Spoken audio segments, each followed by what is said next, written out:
The Independent National Electoral Commission, INEC, has rejected a petition to recall the senator representing Kogi Central in the National Assembly, Senator Natasha Akpoti-Uduaghan, and that he has not met the requirement as provided in the Constitution. In a statement today, the Electoral Commission says the petition to recall Senator Natasha did not meet constitutional requirements, and according to INEC, quote, the petition for the recall of the senator representing the Kogi Central Sanitary District has not met the requirement of the Section 69 sub A of the Constitution of the Federal Republic of Nigeria 1999 as amended, and cited Section 69A of the Constitution, which stipulates that a petition to recall a senator needs the signatures of more than 1/2 of the registered voters in the lawmaker's constituency.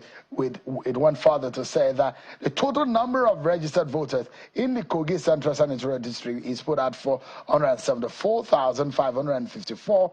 More than 1/2 of this figure will be 50% plus 1 is 237,277 plus 1, which is at least 237,278 voters. The statement issued by INEC's National Commissioner and Chairman of Information and Voter Education Committee, Mr. Sam Ulumekum, read also in part that the 902 polling units in the 57 registration areas and 5 local government areas that make up the senatorial district, according to the Commission, ascertained 208,132 signatures, thumbprints from the submission made by the petitioners. So 208,000 as against 237 plus numbers that is required. That is a bone of contention. But according to INEC, all that has failed.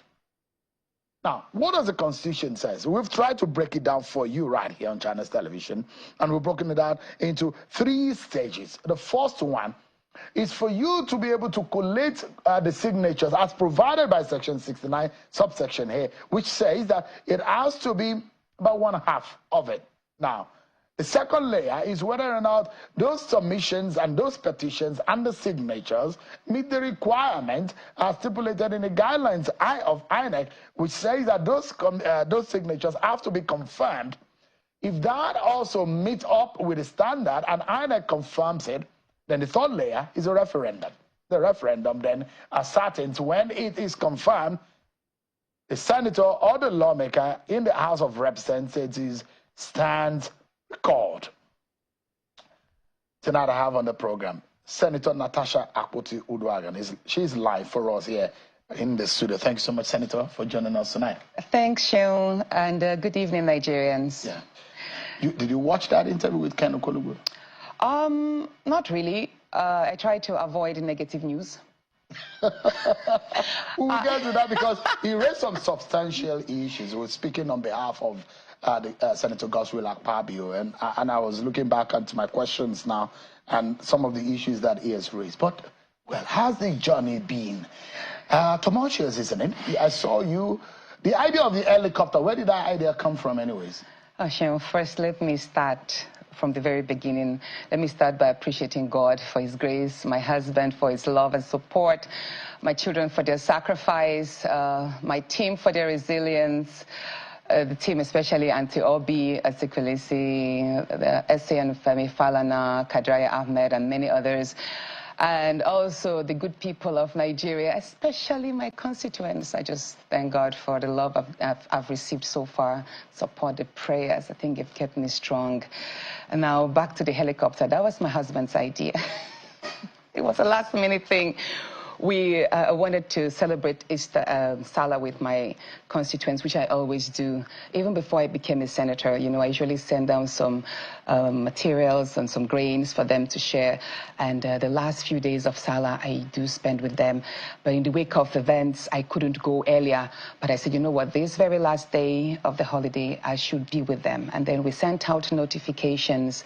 And just as the notifications went out, we read the press release from the state government, Governor Dudu, on behalf through the Commissioner of Information, Kingsley Fowler. mentioning that there was a ban on gatherings, rallies, whether social, religious, or political, convoys getting into the state, ban on fishing activities and all sort of water activities. And we just sat there looking at it. Like, I knew I was a target. Come on. Relatively, Kogi State has been quite peaceful, so there is no security concerns. And then we're actually wondering where that came from, but I knew I was a target. Did you hear about the fishing issues and what was happening in Kogi West? Were you aware? What was the fishing issues? The issue, the arrest that happened, and according to the state government, that some people were attacked and there were issues relating to insecurity in that part. If it happened in the last 1 month, then pardon me, like I said, I tried to stay away from a lot of negative news. I cared a lot about my mental health, and I needed to channel a lot of energy to focus on the issues that concerned myself and my constituents at that time. I'm sorry if it sounds a bit selfish, but I was just away from a whole lot. So back to this, if that happened, I'm so sorry. I think now that I've gotten a bit more breather, I will look at and see how I can intervene and lend my voice to curbing the vices. But now back on that, I had seen the prohibition of fishing activities and water activities, and the ban of convoys into, and also a list of checkpoints that were suddenly propped up, you know, barring entrance into my senatorial district, that is Ibilo to Kogi, Auchi into Okene, Abuja, Lokoja, Okene Road, Akure, Ikare, exits into like all the roads were barricaded. And I knew that, okay, there was going to be trouble. So my husband was like, you know what, we can actually get a helicopter to land us right into our compound, because we do own the land opposite our village home, and that's how we got in. And I think with that move, we broke no law, and the people gathered right in my compound.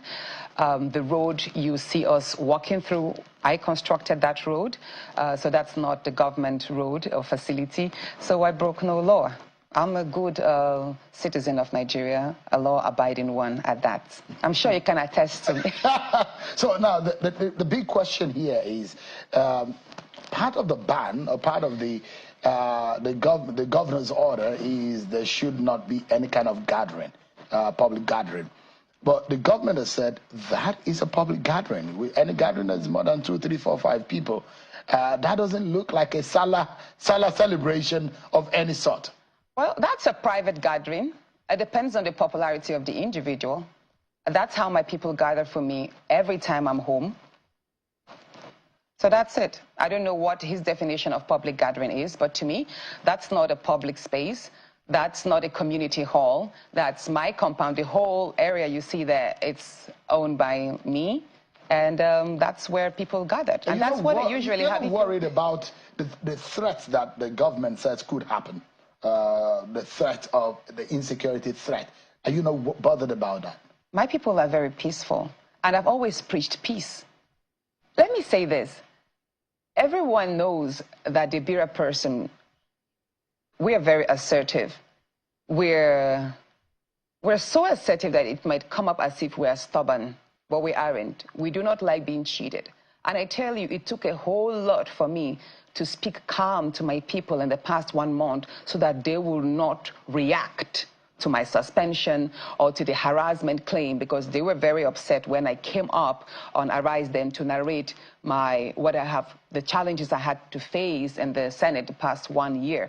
So that ordinarily created a lot of anger in the minds of an average Ibera person. And if you know us, we are typically the fire. If we had to align us to an element, I would say we are the firebrand. We just boom up.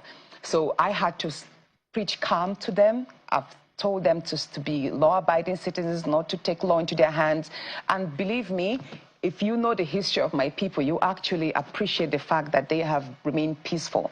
And what we saw there, like I said, there was a lot of dancing, there was celebration, we ate, and we danced, and we chatted to ourselves. And the next day, which was yesterday, I had an empowerment program, which we did some trainings for citizens, for indigents in welding and carpentry. And then I also flagged off the groundbreaking ceremony of the maternity and child care center which I was constructing. So it was pretty much peaceful. There was no violence, there was no fighting, no shouting, nothing. So, except that it became political when you started speaking.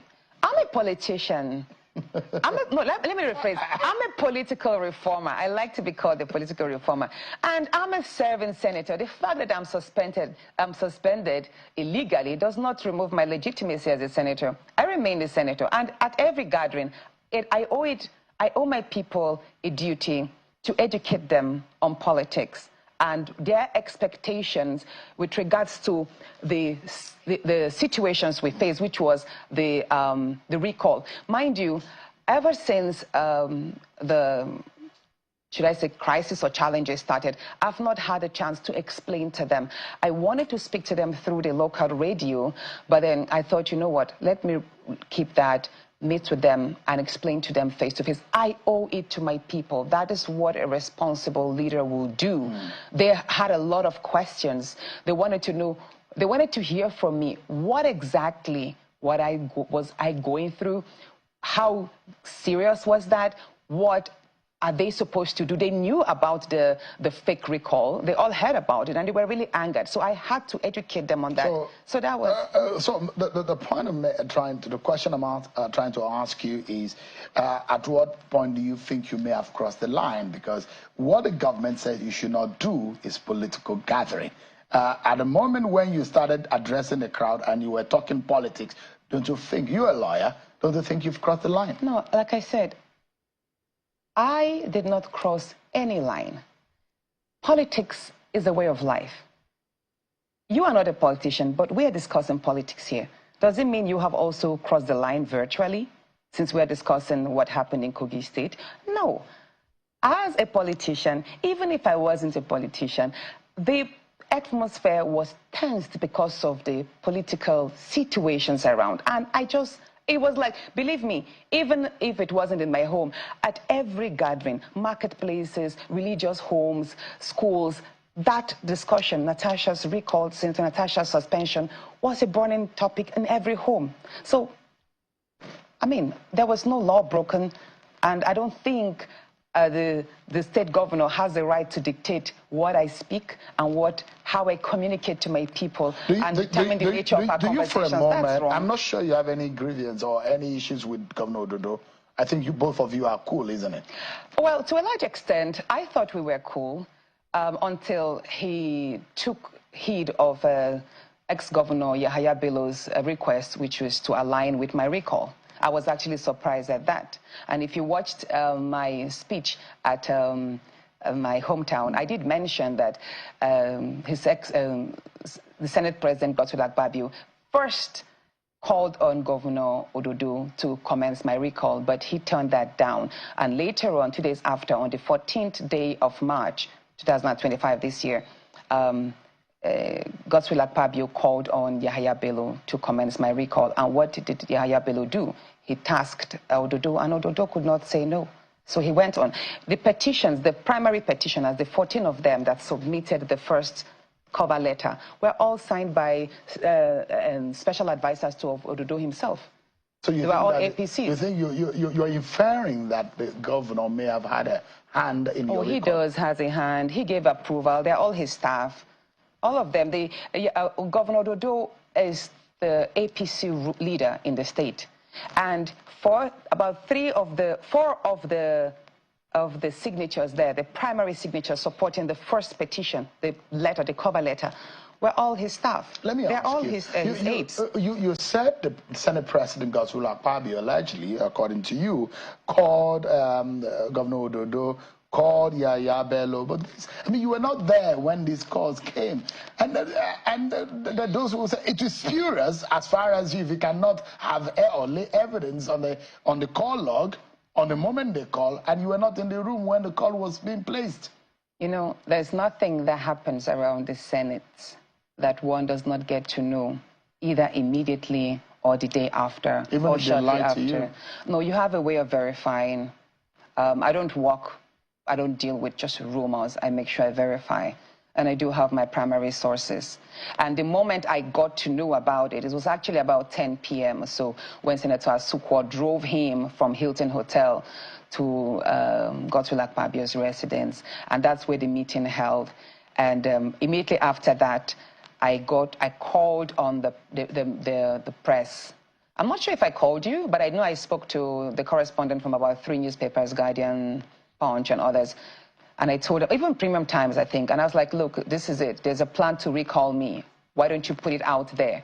And they asked, where is the evidence? Of course, I didn't have any evidence, but it did happen. So shortly after, when the process started, they called on me. I said, oh, Senator Natasha, you actually told us. I was like, I did tell you. I wanted you to blow it up, because one thing about Nigeria is sometimes when you put out information and preempt them, they get to pull back. But again, the danger there is they could sue the media houses, like it will almost amount to hearsay or rumor that they went ahead to publish. So I do respect the publishing homes for not going out with that story, because it could have been dangerous, you know, and counterproductive to their image. But I tell you, everything I speak about, I'm a lawyer, I'm a senator, and I understand how Nigeria works. And for me, the most important thing is this recall process has been stalled. And I give kudos and credit to INEC, even though I believe they should have thrown it away from the first, on the first go. I think it was void ab initio, because listen to what the gentleman said, that there is no law in the Electoral Act that says that a petition should be discarded just because there is no address. But again, what if the address is false? Because the address provided there is number 4, Oboroikeba, Oboroike, Kogi State. I bet you there's no address like that. Oboroike is just 5 minutes away from me, and I did send people there. There is no address. Most of the streets in my hometown, they are not labeled. So the question to INEC is, what if the address is fake? And again, the cover letter of the petition was Kogi Central Political Frontier. And we ran a check with CAC, and that does not exist again. So the question to INEC is, can a non-registered body sponsor a petition against a senator? I think these are loopholes that INEC needs to look into and probably strengthen the laws in that, because I think it should have been discarded on the first go. But again, what I'm going to say is, even though INEC did count 208 signatures, I bet you if they had gone into the second stage, or is it the third stage? The verification stage. The verification stage, they would have struggled to even have 500 people come out to attest to signing that. Let me quickly take you up on the fact that, are you worried if those who are behind the petition go again and restart the process of the recall? I'm not worried, Sean. I'm not worried, because I trust my people, and my people connect with me. They resonate with the idea that I project, and they're actually very happy with the manner in which I have represented them. They are very happy with me. You mentioned, my election was one that was apolitical. It wasn't just PDP that voted me. It was a number of even the APC card-carrying members and other parties that voted for me. So you said something in your tweet when you said that Natasha Akpoti to 2027 and beyond. It does look like you are very confident. And one of your associates said, if Yaya Bello and Ododo are on the same ticket, Natasha Akpoti will beat them. Yes, I will. Is that the kind of confidence that you have? Yes. I mean, you're that popular? Very popular, very popular. And I think one thing that works for me is I live my life every day as a senator, educating people and creating awareness in the minds of people who have lost hope in politics. So I'm beginning to have a new kind of followership that believes that leadership, the standard of leadership, can actually increase, and their participation could help shape in Nigeria's political space. So whatever it is that I decide to, by the way, that poster that I did share was designed by my media team. And I think it's kind of futuristic, but also ambitious and daring. So honestly daring. So it means you are going back to the Senate even after now? If I decide to, God sparing our lives, it depends. I have to speak to my husband first. That you still want to be you still have the ambition of wanting to become governor. You know, which of them do you have now? For me, I do believe in the power of now. I celebrate the moment and I just have tomorrow, I live tomorrow in trust. I might not be alive by 2027, even though I pray to have a long, fulfilled life. But let's complete this term. 2027 will be determined based on the consultations I will have first with my husband, my children, my family, associates, and of course my community. If they tell me, Natasha, go ahead, I will go ahead. If they tell me, raise the bar, expand your political space, I will do so. But it all depends. Quickly, we're due for a break, and I'd like to ask you, and I say it again, you are a lawyer, so you know the implication of what is being said, especially when you lay allegations, heavy ones are that. On the podium, you said that there were plans to kill you, and that the plan was not to kill you in Abuja, but to kill you right there in Kogi State. I'm very certain that you know the magnitude of that allegation, and you know what could become of that if it's not ironclad in evidence. Sure. I'm glad you did affirm that I'm a lawyer. And even if I'm not a lawyer, I'm a sane individual. And I do stand by what I said. It was part of the meeting, the discussions Akpabio had with Yahya Bello that night to eliminate me. And to what extent? To what purpose? Let's say this. Let's ask the Senate President, why in the first instance did he withdraw my security, if not to make me vulnerable to attacks? Mind you, of all the senators there, well, let's just say, we're about 109 senators, but we all have different stories. I have been a high-profile, vulnerable individual because of the nature of politics I've experienced in the year 2018, very violent and dangerous. And I've always had my security, okay? So stripping me of my security simply because I'm suspended illegally, actually, he just positioned me before attacks, and I knew immediately what that meant. Is that the reason why you think they want to eliminate you? That's not it. That's not it. Mind you, I said that there was a conversation. So that happened. I was suspended on the 6th day of March, right? And shortly a week after, which was the 14th, a week and a few days after when he met with him, he then emphasized that I should be killed, but I should be killed in Kogi. And that was one of the reasons why I did not go home on time. I delayed going home because I needed to put some measures on ground. I did write a letter to the Inspector General of Police, and I sent a copy to his WhatsApp. I forwarded the copy to his WhatsApp. He's not responded to that yet. But again, I've spoken on the phone to a number of persons in the security as well. I did notify them. And you see, this is Nigeria. We've had a number of political murders that usually are swept under the carpet, no investigation done. What is important to me is to stay alive, because dead men tell no tales. And God forbid, if I had not come out, and if I don't speak about this, and something happens, and they succeed in their plan, who is going to get justice for me? How can you make such an allegations of a meeting where you were not present? I heard it's just like, okay, how again? Like, I tell you, there were actually three conversations that happened that day. I spoke only about 2. The third one was quite minute, which is that they should prepare to field in someone who will, just in case I want to contest in 2027, some strong person who will clinch the ticket from me during the primaries. That's the third part of it. The first was my recall. The second was to eliminate me. The third was to put in someone who would take the ticket from me in 2027 if I want to contest. So if you are doubting the veracity of the killing, yes, then what about the recall that we just experienced? Are you getting my point? Are you able to prove this? That's the point. I mean, anyone can make an allegation, but the issue is, are you able to prove it when it comes to it? Let us get to that bridge. I'm hearing that the Senate President wants to sue me for that. I will tell him to go ahead. We'll meet and we'll cross that bridge. All right, let's take a breather, everyone. Senator Natasha Akpoti-Uduaghan is still with me, and we might be talking about our suspension. What is the implication of this? Is Natasha Akpoti-Uduaghan really embarrassing Nigeria with all what is happening? We'll be getting reactions after this break, everyone. Don't miss it.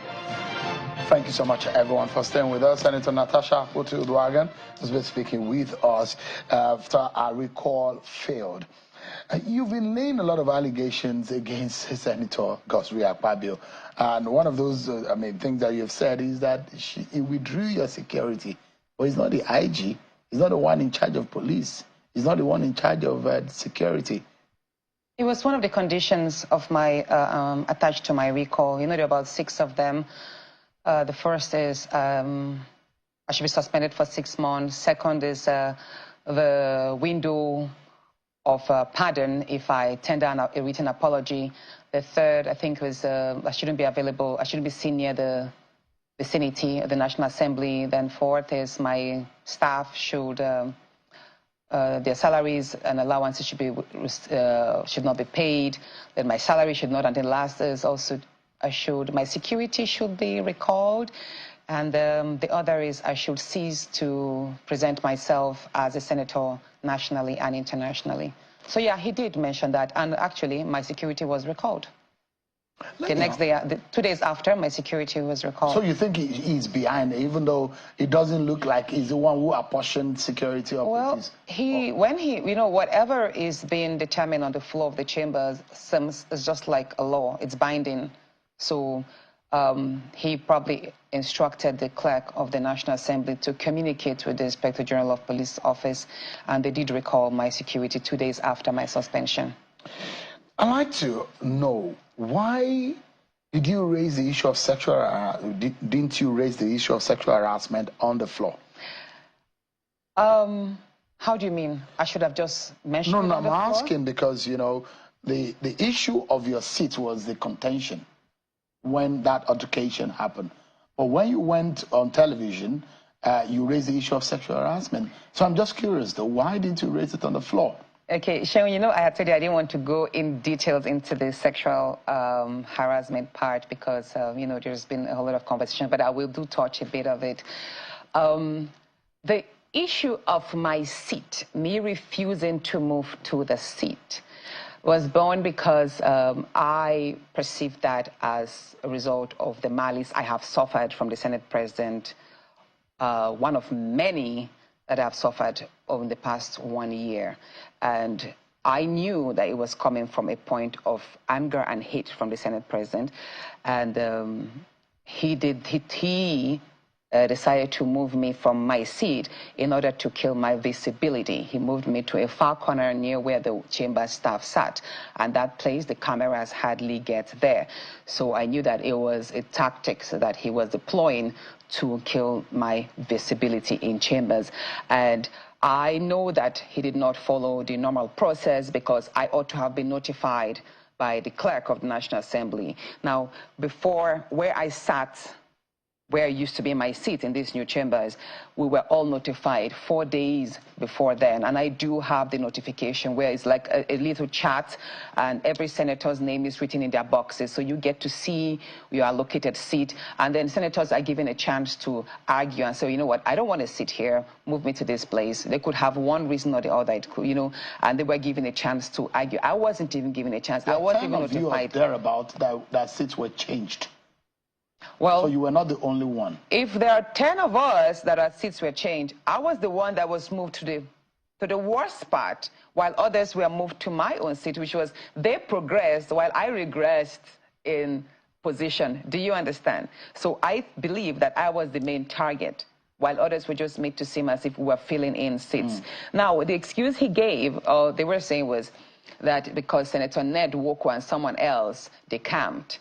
Senator Ned Walker sat right in the very front. If they are moving me to Senator Ned Walker's seat, that's fine. I mean, if they're saying they want to fill in the vacant seat, so move me right up front. I don't mind there. But why do you have of everybody? Why you move me there? And let me say this. You know, I did mention that there is nothing that happens or is being spoken of, even in whispers, that you don't get to know. I already heard 2 days before that the Senate President complained to some senators that each time he walks through, because I was sitting by the aisle, the first seat at the top aisle near the door, that each time he walks through, and he passed that my presence angers him. He has complained about that. He had even told some people that I gave him the bad eye each time he walked past, and sometimes I don't even stand to honor him. Why don't you and let me say this. Since I resumed as a senator, I always observed and respected the protocol according to the Senate rules, and I always stood to honor. You will have seen lots of pictures I stood. The only 2 times I refused to stand were the 5th and the 6th of March, which was when I already moved to my new seat. These were the only 2 times, and that was out of protest. I said, you know what? We already had the heated conversation and the problem, and I did not stand to usher him in. I didn't join the procession in ushering him in on the 5th and the 6th after I have moved to that seat. But while I was sitting there, I always stood to observe the procession. So, but basically, some people thought that, oh, she was just rude. She didn't want to, she broke the Senate rule. She should have just moved to the seat according to that. But I knew that that was an attack, a further attack of many others that I have faced in a continuous manner. And that was why I refused to move, because I knew it was born out of malice. I perceived the Senate President was hiding under the Senate rules to exercise his vendetta on me. But you have a family relationship. Did you ever approach him to say you didn't like what was going on? Earlier point, yes, I did. That was last year. That was at the earlier part of, you know, I said I didn't want to go specifically into that.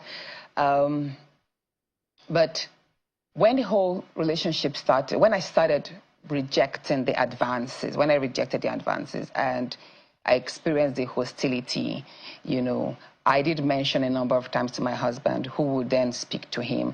And there was a time, we were also in London last year, January 12th. We visited him, his wife was there, and my husband was like, oh, why is it that you're a bit unfriendly to her and that she's complained? And then he right there, he was like, oh, why are you always reporting me to your husband? Why don't you tell me directly? And then when we resumed chambers, and the next time I saw him, you know, maybe not allowing my emotions or something, and I was like, oh, dear SP, I've tried to present this a number of times. Why don't you allow me? He goes, Natasha, so you now see that no matter how many times you report to your husband, you have to meet with me. This is my space. Talk to me, blah, blah, blah, make me happy and all of that. So I don't want to go into this. But the point is, I have a number of times met with people, even some senators. Did you regret telling your husband about the sexual harassment when it started? No, I didn't regret not telling him. The first thing is, a lot of women find it very difficult to speak about sexual harassment. Even women who are raped, many of them don't speak about it, and that's the worst part of it. Because there's a burden of shame that comes with speaking of sexual harassment, especially in this part of the world, whereby it's a taboo for women to speak about any violation of her body or interests, you understand? As a society, we have not developed to a point whereby certain conversations are allowed. And I think probably, it doesn't mean I don't trust my husband, but I think I was looking at preserving the friendship between himself and the Senate President. I didn't want to relationship is totally collapsed right now. Well, I think as for me, I don't think I would want to maintain any friendship with a person who does not respect boundaries, and I don't think we would have. They're claiming that there are no evidence, no shred of evidence that you can prove that Akpabio harassed you sexually. Is this the court? No, not a court. Exactly. So no, let's leave that part. And I've come back to the fact that you're a lawyer. Yes, let's leave that part. At the right time, I will prevent, at the right time and in the right space, I will present the evidence that I have. But let me say this. While I was illegally suspended, I was not given a chance for the matter to be investigated. And then the committee that was set up, which was headed by Senator Neda Maswen, they did not invite me. The first time the invitation was sent out, which was on the 5th, that was the very day I submitted the petition, there was a court order that the committee should not sit for 72 hours, but explained to the court the reason why I should face that committee. They went ahead, had the session, had the meeting, came up with the suspension, and there were also complaints by some senators that their signatures it was the attendance sheet that was used to endorse the report and not the senators themselves, which also amounts to the report being fraudulently conducted, which also again means my suspension is void ab initio as well. So a whole lot of irregularities surround my suspension. And then again, when I asked why was I suspended, they said I was not suspended for the sexual harassment. I was Petition. I was suspended for gross misconduct. And then you ask, what exactly was my gross misconduct? What did I do that amount? They say it's because I violated the Senate rules. But are they not in violation of the Senate rules? The Nigerian Constitution does not allow an elected officer to be suspended. But then the Senate says they are bound by their own Senate rules. The Senate rules says that a senator should be suspended for a maximum of just 14 days. Where did they get the 6 months? I have just about 60 seconds, and I'd like you to answer like 2 questions quickly for me. And the one is about the Inter-Parliamentary meetings that you went, and the Senate President was also there. And the fact that you were also removed as the chair of the Senate Committee on local content. These were issues that some people thought these were rosy. You were there with Senate President, but after you were removed as the chair of the local content, that was where you got upset because you were protesting your removal. Now, let me say this. I believe that removing me as one of the senators participating in the IPU and denying me participation in some United Nations activities and many other, not allowing me to speak on the floor of the Senate, participating in debates. I was silenced pretty much for 7 months from July last year. Even though you were judged as one of the best senators. Yeah, and you have a long list most of my activities were done because I found a way of lobbying around my colleagues, lobbying around ministers and agencies, and I was able to attract this project. I was not given on any gold platter in the chambers.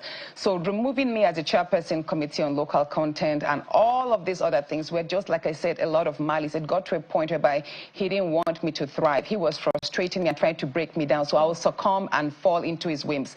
But again, let me say this.